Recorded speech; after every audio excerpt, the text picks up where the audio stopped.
Bonjour à tous nos auditeurs et bienvenue à Why Spoken French. Aujourd'hui, nous allons parler d'un sujet très important, le vocabulaire de l'hôpital et de la santé. Savoir communiquer en cas d'urgence médicale ou lors d'une visite médicale est essentiel. Gabrielle, as-tu déjà dû aller à l'hôpital en France? Bonjour Antoine et bonjour à tous. Oui, malheureusement, j'ai dû me rendre aux urgences l'année dernière après une chute à vélo. C'était stressant, mais connaître le vocabulaire médical de base m'a beaucoup aidé dans cette situation. Commençons par les lieux et les personnes qu'on peut trouver dans un hôpital. D'abord, on a l'hôpital lui-même, ou la clinique, qui est généralement un établissement privé. Quand on arrive en urgence, on se dirige vers les urgences ou le service des urgences. Exactement. Et à l'accueil des urgences, on rencontre d'abord une secrétaire médicale qui nous demande nos informations personnelles et le motif de notre visite.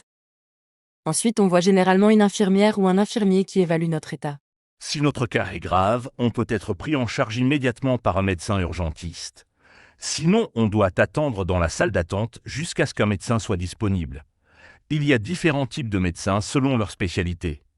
Tout à fait. Par exemple, un cardiologue s'occupe des problèmes de cœur, un pneumologue des poumons, un dermatologue de la peau, un neurologue du cerveau et du système nerveux, et un pédiatre s'occupe spécifiquement des enfants. N'oublions pas le chirurgien qui pratique les opérations chirurgicales, l'anesthésiste qui administre l'anesthésie avant une opération, et le radiologue qui interprète les radiographies et autres examens d'imagerie. Dans un hôpital, il y a aussi d'autres professionnels de santé comme les aides, soignants qui assistent les infirmiers, les kinésithérapeutes ou kinés qui aident à la rééducation, et les psychologues qui offrent un soutien psychologique. Maintenant, parlons des différents services qu'on trouve dans un hôpital. Il y a la maternité pour les naissances, la pédiatrie pour les enfants, la cardiologie pour le cœur, l'oncologie pour les cancers et la psychiatrie pour les troubles mentaux. Il y a aussi les soins intensifs ou la réanimation pour les cas très graves, la chirurgie pour les opérations et la gériatrie pour les personnes âgées. Certains grands hôpitaux ont même un service de traumatologie pour les accidents graves. Quand on est admis à l'hôpital pour plusieurs jours, on est hospitalisé. On nous attribue alors une chambre, qui peut être individuelle ou double. Dans la chambre, il y a un lit d'hôpital, une table de chevet et généralement une salle de bain privée ou partagée. Si on doit rester longtemps à l'hôpital, on parle d'une hospitalisation de longue durée. À l'inverse, certaines interventions ne nécessitent pas de passer la nuit à l'hôpital. On parle alors d'hospitalisation de jour ou en ambulatoire. Maintenant, abordons le vocabulaire des symptômes et des problèmes de santé. Si on se sent mal, on peut avoir de la fièvre, c'est-à-dire une température corporelle élevée, des douleurs à différents endroits du corps, ou des nausées, l'envie de vomir. On peut aussi avoir mal à la tête, ce qu'on appelle un mal de tête ou une migraine si c'est intense. Mal au ventre désigne une douleur abdominale. Si on tousse beaucoup, on a une toux, et si le nez coule, on a un rhume ou un écoulement nasal. En cas d'accident, on peut se casser un os, ce qu'on appelle une fracture, se faire une entorse en tordant une articulation ou avoir une coupure, qu'on appelle aussi une plaie ou une lacération si elle est profonde. N'oublions pas les termes comme une allergie, qui est une réaction du corps à certaines substances, ou une infection, causée par des bactéries ou des virus. Une maladie chronique est une maladie qui dure longtemps, parfois toute la vie. Quand on arrive à l'hôpital, on passe par différentes étapes. D'abord, on fait l'admission où on donne ses informations personnelles et sa carte vitale ou d'assurance maladie. Ensuite, on a une consultation avec un médecin. Le médecin fait un examen clinique en écoutant notre cœur et nos poumons avec un stéthoscope, en prenant notre tension artérielle avec un tensiomètre, et en posant des questions sur nos symptômes et nos antécédents médicaux. Selon les symptômes, le médecin peut prescrire des examens complémentaires comme une prise de sang pour analyser notre sang, une radiographie pour voir nos os, une échographie qui utilise des ultrasons pour visualiser les organes, ou un scanner qui donne des images précises du corps. Il peut aussi demander un électrocardiogramme ou ECG pour vérifier le fonctionnement du cœur, ou une IRM, imagerie par résonance magnétique, qui donne des images très détaillées du corps. Pour certaines maladies, une biopsie est nécessaire, c'est quand on prélève un petit morceau de tissu pour l'analyser. Une fois le diagnostic établi, le médecin prescrit un traitement. Ça peut être des médicaments comme des antibiotiques pour combattre les infections, des antidouleurs pour soulager la douleur, ou des anti-inflammatoires pour réduire l'inflammation. Dans certains cas, une intervention chirurgicale est nécessaire. Avant l'opération, on reçoit une anesthésie qui peut être locale, juste sur une partie du corps ou générale si on doit être complètement endormi. Après l'opération, on va en salle de réveil. Pour les cas moins graves, on peut simplement recevoir des points de suture pour refermer une plaie, un plâtre pour immobiliser un membre cassé, ou un bandage pour protéger une blessure. Après un séjour à l'hôpital, on reçoit une ordonnance avec les médicaments à prendre et parfois un arrêt de travail si on a besoin de repos. On doit souvent revenir pour une visite de contrôle quelques semaines plus tard. Maintenant, imaginons une situation où l'on doit expliquer un problème médical. Par exemple, si j'ai mal à la gorge, je pourrais dire « j'ai mal à la gorge depuis 3 jours », j'ai aussi de la fièvre et je tousse beaucoup. Et le médecin pourrait répondre « je vais examiner votre gorge ». Ouvrez la bouche et dites « ah, votre gorge est très rouge. Je pense que vous avez une angine.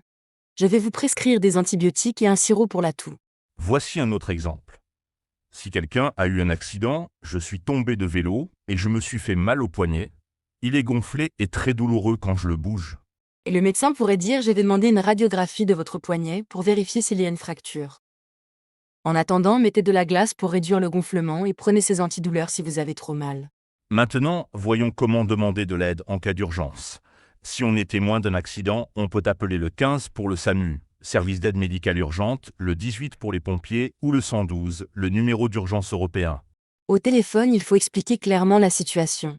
Il y a eu un accident de voiture. Une personne est inconsciente. Nous sommes sur la route nationale 7, à environ 2 km de la sortie pour Avignon. L'opérateur nous posera des questions précises pour envoyer les secours appropriés. Si on doit aider quelqu'un en attendant les secours, on peut pratiquer les gestes de premier secours, comme la position latérale de sécurité, si la personne est inconsciente mais respire, ou le massage cardiaque si elle ne respire plus. Il est important de rester calme et de rassurer la victime. On peut dire « les secours arrivent. Restez tranquille. Je suis là avec vous. Ne bougez pas, on va s'occuper de vous. » Dans certaines situations moins urgentes mais inquiétantes, on peut aussi appeler SOS médecin, qui envoie un médecin à domicile ou se rendre dans une maison médicale de garde, qui assure les consultations en dehors des heures d'ouverture des cabinets médicaux. Pour les problèmes dentaires urgents, il existe des services de garde dentaire. Et pour un conseil médical par téléphone, on peut contacter la permanence téléphonique de soins qui orientera vers le service approprié. N'oublions pas que dans une pharmacie, on peut aussi obtenir des conseils pour les petits problèmes de santé. Le pharmacien ou la pharmacienne peut recommander des médicaments sans ordonnance pour des symptômes légers. C'est vrai ? On peut dire au pharmacien « j'ai un mal de tête depuis ce matin. Avez-vous quelque chose pour soulager la douleur ? Ou j'ai attrapé un coup de soleil hier.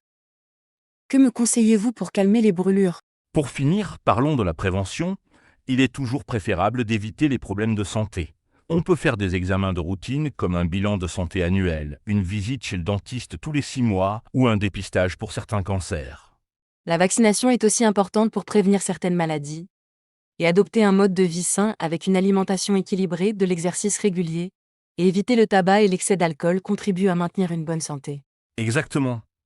Maintenant, faisons un petit dialogue pour mettre en pratique ce vocabulaire. Imaginons que je me rends aux urgences avec une douleur intense à l'abdomen. Bonjour monsieur, je suis l'infirmière d'accueil. Quel est le motif de votre visite ? Bonjour, j'ai une douleur très forte dans le bas du ventre, à droite. Ça a commencé hier soir et c'est de plus en plus intense. Depuis combien de temps exactement avez-vous cette douleur ? Avez-vous de la fièvre ou des nausées ?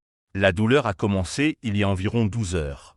J'ai un peu de fièvre, je pense, et je me sens nauséeux depuis ce matin. Je n'ai pas pu manger. Je vais prendre votre température et votre tension artérielle. Pouvez-vous me montrer précisément où vous avez mal ? Ici, dans le bas-ventre à droite. La douleur est vraiment intense et elle empire quand je bouge. D'accord. Votre température est de 38,5 degrés Celsius, ce qui indique effectivement de la fièvre. Je vais vous faire voir un médecin rapidement car ces symptômes pourraient indiquer une appendicite. Veuillez vous asseoir dans la salle d'attente, on va vous appeler très vite. Merci beaucoup. Monsieur Dupont, le docteur Martin va vous recevoir maintenant. Suivez-moi s'il vous plaît. Bonjour docteur. Bonjour monsieur Dupont, je suis le docteur Martin. L'infirmière m'a expliqué vos symptômes. Je vais vous examiner. Allongez-vous sur la table d'examen s'il vous plaît. D'accord docteur. Je vais appuyer doucement sur votre abdomen. Dites-moi si vous ressentez de la douleur. Ça fait mal ici. Hey! Oui, c'est très douloureux à cet endroit. Je vais demander une prise de sang et une échographie abdominale en urgence. Les symptômes suggèrent une appendicite, mais nous devons confirmer ce diagnostic avec ces examens. Une infirmière va venir faire la prise de sang tout de suite. Est-ce que c'est grave, docteur? L'appendicite nécessite une intervention chirurgicale rapide, mais c'est une opération courante et généralement sans complications quand elle est traitée à temps. Ne vous inquiétez pas, vous êtes arrivé au bon moment. Après les résultats des examens, si notre diagnostic est confirmé, Nous vous préparons pour une appendicectomie, l'ablation de l'appendice. Je comprends. Combien de temps dure l'hospitalisation pour cette opération? En général, vous resterez 2 à 3 jours à l'hôpital. L'opération se fait sous anesthésie générale et dure environ 1 heure. Après, vous passerez quelques heures en salle de réveil avant de rejoindre votre chambre. Avez-vous d'autres questions? Non, merci pour ces explications, docteur. Je vous en prie. Une infirmière va s'occuper de vous pour la prise de sang et vous accompagner à l'échographie. Je reviendrai vous voir après les résultats. Voilà un exemple de dialogue qui pourrait se dérouler aux urgences. C'est important de pouvoir expliquer clairement ses symptômes et de comprendre ce que disent les professionnels de santé. Tout à fait.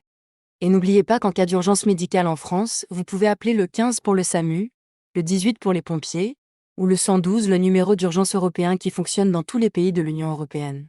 Nous espérons que cet épisode vous aidera si vous devez un jour vous rendre à l'hôpital en France ou dans un pays francophone.